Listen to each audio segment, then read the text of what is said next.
Communist പ്രസ്ഥാനത്തെ സംബന്ധിച്ച് ഇവിടെ പ്രവർത്തിക്കുന്ന കമ്മ്യൂണിസ്റ്റ് പ്രവർത്തകർ അവർ പല ജാതിയിലും മതത്തിലും വർഗത്തിലും പെട്ടവരാണ്. മാധ്യമങ്ങളോട് എനിക്കൊന്നേ പറയാനുള്ളൂ, ഇവിടെ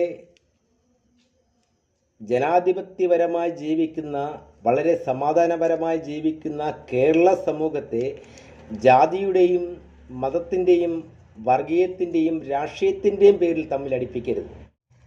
നമ്മൾ കുറച്ചു മുമ്പായിട്ടൊരു വാർത്ത കണ്ടു, ഒരു കൊലവിളി പ്രസംഗം. അതും നേരെ വരുന്നത് പാർട്ടിയുടെ നേരെയാണ്, കമ്മ്യൂണിസ്റ്റ് പ്രസ്ഥാനത്തിന് നേരെയാണ് അത് വരുന്നത്. അത് ഒരു മലപ്പുറത്ത് ഒരു പ്രശ്നം നടക്കുമ്പോഴും അതും നേരെ വരുന്നത് കമ്മ്യൂണിസ്റ്റ് പ്രസ്ഥാനങ്ങളുടെ നേരെയാണ്. ഒരു വ്യക്തിപരമായ രാഷ്ട്രീയം, വ്യക്തിപരമായ ബന്ധങ്ങളിൽ പഞ്ചായത്തിലോ വാർഡിലോ അയൽവക്കത്തോ പരസ്പരം പോരാടുന്ന ഒരു വിഷയങ്ങളും രാഷ്ട്രീയമായിട്ട് അടച്ച് അധിക്ഷേപിക്കുവാൻ പാടില്ല. വ്യക്തിപരമായ കാര്യങ്ങളുടെ അടിസ്ഥാനത്തിൽ രാഷ്ട്രീയത്തെ വിലയിരുത്തുവാൻ ആരും ശ്രമിക്കരുത്. ജനാധിപത്യ രാഷ്ട്രത്തിൽ എല്ലാ വ്യക്തികൾക്കും തുല്യമായ സ്വാതന്ത്ര്യമുണ്ട്. ജനാധിപത്യത്തിൽ ആ ജനാധിപത്യത്തിന് വെല്ലുവിളികൾ ഉയരുന്ന സാഹചര്യത്തിൽ ഞാനല്ലെങ്കിൽ വേറൊരാൾ അത് പ്രതികരിക്കുന്നത്. കാരണം നമ്മളൊരു ഇന്ത്യൻ പൗരനാണ്, നമുക്ക് വിശ്വാസമുണ്ടായിരിക്കണം. നമുക്ക് എല്ലാ കാര്യങ്ങളും പ്രതികരിക്കാൻ പറ്റത്തില്ല. ഒരു കോടതിയിൽ ഒരു കേസ് തെറ്റായിട്ട് വാദിച്ചു കഴിഞ്ഞാൽ പ്രതികരിക്കാം. അത് കോടതി കാണിച്ചാലും ഇന്ത്യനിൽ ജനാധിപത്യത്തിന് ഒരു അവകാശമുണ്ട്.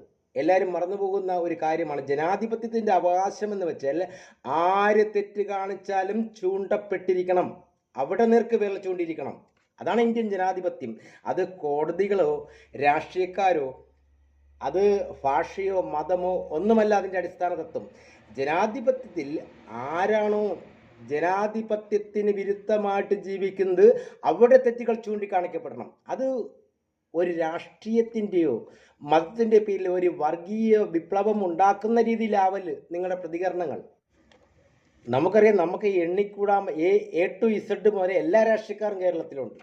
മറ്റുള്ള സ്ഥലങ്ങളെ അപേക്ഷിച്ച് നമ്മൾ A ആണോ I ആണോ B ആണോ C ആണോ D എന്നൊക്കെ ചിന്തിക്കാനുള്ള ടൈം വരെ ഒരുപാടുണ്ട്. അത്രയ്ക്കും രാഷ്ട്രീയ പ്രസ്ഥാനങ്ങളും സംഘടനകളുള്ള ഈ കേരളത്തിൽ ആരെങ്കിലും വ്യക്തിവൈരാഗ്യത്തിൻ്റെ പേരിൽ കൈയും കാലും വെട്ടുമെന്ന് പറഞ്ഞാൽ അങ്ങനെ വെട്ടിയെറിയാൻ പറ്റുന്ന ഒരു രാഷ്ട്രമാണോ നമ്മുടെ ഇന്ത്യ എന്നുള്ള രാഷ്ട്രം? അങ്ങനെ ആരെങ്കിലും വെട്ടിയാൽ തന്നെ അവനെ ആരെങ്കിലും സപ്പോർട്ട് ചെയ്യുന്നുണ്ടോ? ജയിലിൽ കിടക്കാൻ കഴിവുള്ളവൻ പോയി കൈയും കാലോ തലയോ എന്തുകൂടെ വെട്ടട്ട്, അവന് ജയിലിൽ കിടക്കാനുള്ള കഴിവും കൂടെ ഉണ്ടായിരിക്കണം. വല്ലവർക്കും രാഷ്ട്രീയത്തിന് വേണ്ടി വല്ലവരും പോയി കൈയും കാലും വെച്ച് കൊടുത്തിട്ട് ഒരു രാഷ്ട്രീയക്കാരെ അതിൽ ഇടയ്ക്കിട്ടത്. ഇപ്പം CPM-ൻ്റെ അവിടുത്തെ പ്രാദേശിക നേതാവ് കൈയും കാലും വെട്ടെന്ന് പറഞ്ഞാൽ അത് സംസ്ഥാന കമ്മിറ്റി വെട്ടുന്നുള്ളതല്ല അതിൻ്റെ അർത്ഥം. എൻ്റെ അയൽപക്കത്തിൽ 2-3 പേർ താമസിക്കുന്നുണ്ടെങ്കിൽ എനിക്ക് അവിടെ എന്തെങ്കിലും വിഷയം ഉണ്ടെങ്കിൽ നിന്നെ ഞാൻ അടിക്കൂടാ എന്ന് പറഞ്ഞുകൊണ്ടേ കേരളത്തിലെ എല്ലാ കമ്മ്യൂണിസ്റ്റുകാരും അവനടിക്കും പോലെയാണോ? വ്യക്തിവൈരാഗ്യത്തിന് നേരിൽ നിൽക്കണം. വ്യക്തികൾ തമ്മിലുള്ള ബന്ധം ഒരിക്കലും രാഷ്ട്രീയമായിട്ട് കലർത്തി വെക്കരുത്. അങ്ങനെ രാഷ്ട്രീയമായിട്ട് വ്യക്തിബന്ധം കലർത്തി വെക്കുമ്പോഴാണ് ഇവിടെ ഒരു സമസ്ത സുന്ദരമെന്ന് നാം വിശ്വസിക്കുന്ന നമ്മുടെ ഇന്ത്യയെക്കുറിച്ച് അറിയാലോ. സമസ്ത സുന്ദരമായ നമ്മുടെ ഇന്ത്യയാണ്. ആ ഇന്ത്യയുടെ കാഴ്ചപ്പാടുകൾ അതുപോലെ നിൽക്കണമെങ്കിൽ നമ്മൾ ചിന്തിക്കണം. എന്താണ് നമ്മൾ ചിന്തിക്കേണ്ടത്? ഇവിടെ അയൽവക്കക്കാരോ വ്യക്തികളോ തമ്മിലുള്ള പ്രശ്നം രാഷ്ട്രീയ പ്രശ്നമായി മാറ്റാതിരിക്കുക.